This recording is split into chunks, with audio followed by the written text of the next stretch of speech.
के भगवान ने प्रेम सहित लेकर यशवर्धन को समझाया है।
भगवान बुद्ध ने यशवर्धन को शिष्य बना लिया।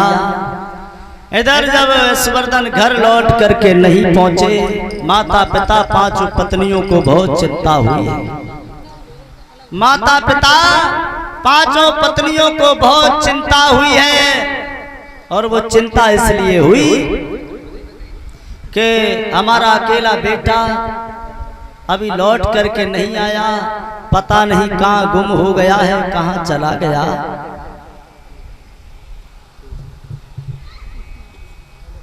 कहाँ चला गया है। तो याद रखना, सेठ शील प्रकाश ने सारे नगर में ये डंका पिटवा दिया, जो कोई मेरे बच्चे को ढूंढ करके लाएगा उसे एक सोने की मोहर दी जाएगी। सभी लोग यशवर्धन को ढूंढने के लिए निकल पड़े हैं।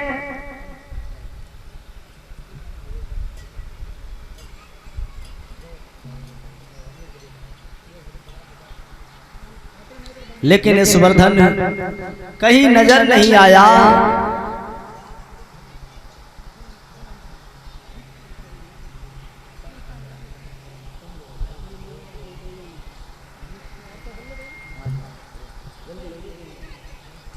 आज यशवर्धन जब लौट करके नहीं आया, सारे परिवार को ये बहुत बड़ी चिंता हुई है।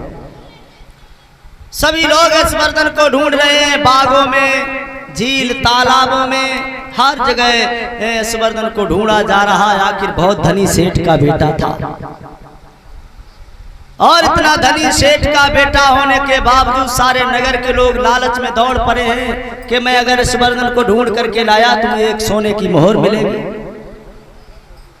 आखिर जिसे ढूंढा, जिसे समझा, चारों तरफ ढूंढ रहे हैं, लेकिन यशवर्धन नजर नहीं आए। लेकिन याद रखना, जब यशवर्धन नजर नहीं आए तो लौट करके सेठ शील प्रकाश से कहा है, भैया तुम्हारा बेटा मुझे कहीं ढूंढे से नहीं मिला, तुम्हें ढूंढे से नहीं मिला। तो याद रखना भाइयों, आज यशवर्धन सेठ शील प्रकाश अपने पुत्र को ढूंढने के लिए आज स्वयं चले हैं।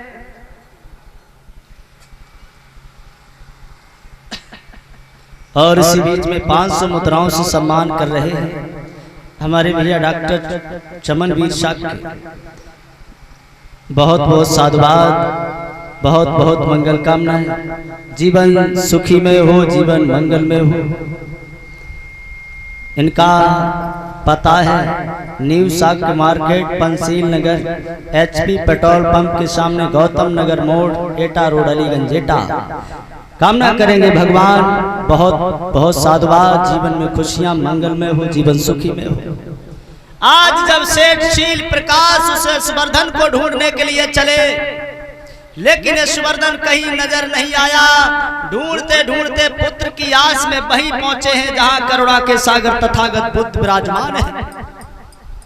बुद्ध के पास में यशवर्धन पहुंच गए। वो तो यशवर्धन भिक्षु बने बैठे हैं। जब सेठ शील प्रकाश बुद्ध के पास पहुंचे हैं, बुद्ध को दंडवत प्रणाम किया, कहा भगवान मैं आज बहुत दुखी अवस्था में आपके पास में आया हूं। बोले क्या हुआ? जवाब दिया है भगवान मेरा बेटा यशवर्धन 2 दिन से गायब है, पता नहीं आखिर वो कहां है। पता नहीं है कि यशवर्धन कहां है।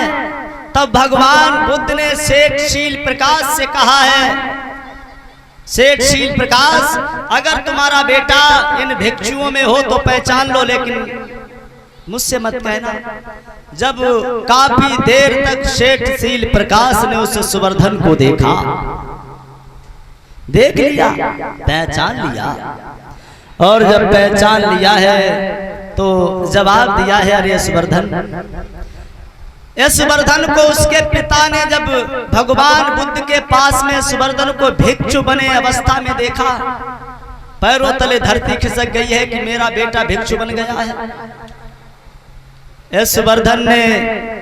यशवर्धन से सेठ शील प्रकाश ने कहा है देखो बेटा, चलो घर, तुम्हारी पत्नी, तुम्हारी 5 पत्नियां तुम्हारे वियोग में रो रही हैं, तुम्हारी 5 पत्नियां तुम्हारे वियोग में रो रही है, तुम्हारी माँ रो रही है कि मेरा बेटा कहाँ चला गया, कहाँ गया।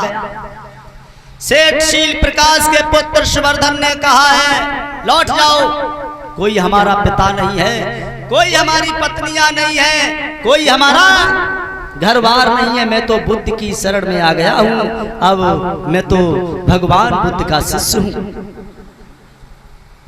ये सेठ शील प्रकाश को बहुत बड़ा दुख हो रहा है, जिसका अकेला बच्चा भगवान बुद्ध की शरण में चला गया है। दोनों हाथों को जोड़ करके सेठ शील प्रकाश ने बुद्ध से कहा भगवान आप ही यशवर्धन से कह दो ये चला जाए, इसकी पत्नियां इसके वियोग में रो रही हैं।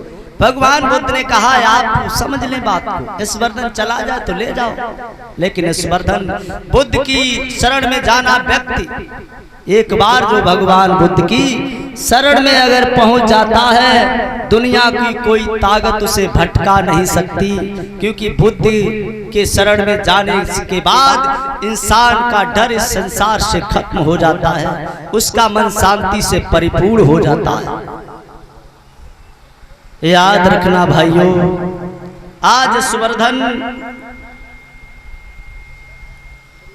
को समझाने में सब लोग विफल हुए, विचार करने लगे हैं सेठ शील प्रकाश आखिर अब यशवर्धन नहीं मानेंगे। दोनों हाथों को जोड़ करके बुद्ध से सेठ शील प्रकाश ने कहा भगवान मेरी आपसे एक विनय है। बोले क्या? जवाब दिया है आप अपने भिक्षु संघ के साथ में हमारे घर पर निमंत्रण करने के लिए आए, भोजन दान करने के लिए आए, क्योंकि सेठ शील प्रकाश को पता है जब भिक्षुओं के साथ में भगवान बुद्ध हमारे महलों में भोजन दान करने के लिए आएंगे तो यशवर्धन भी आएगा, और जब यशवर्धन हमारे घर आएगा तो यशवर्धन को दोबारा हम आने नहीं देंगे, उसे फिर माया जाल में फंसा देंगे, उसे फिर से हम माया जाल में फंसा देंगे। याद रखना भाइयों, आज जैसे ही यशवर्धन के साथ में भगवान बुद्ध सभी लोग दूसरे दिन सेठ शील प्रकाश के यहाँ भोजन दान लेने के लिए आए हैं।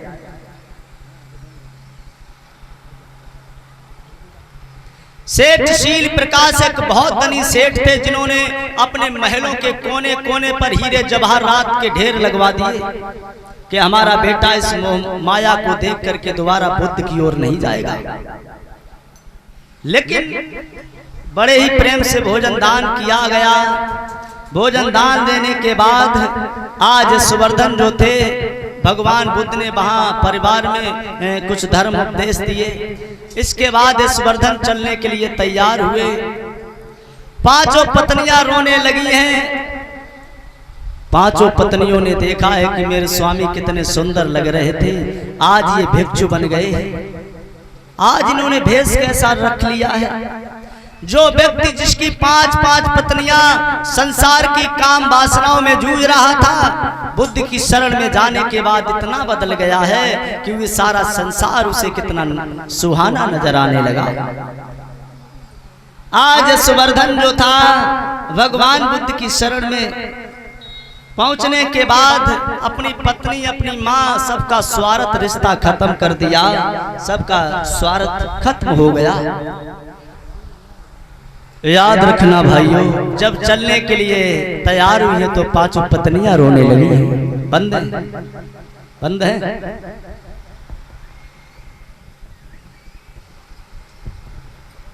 गोविंद बॉक्स बंद है, सामने वाले।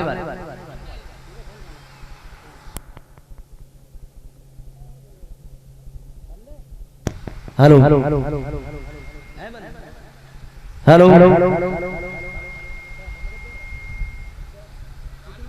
चालू है, बंद बता रहे, चालू कहाँ है? हेलो बंद है यार, आवाज नहीं आ रही। हेलो आज सुवर्धन जैसे ही पांचों पत्नियां चली हैं,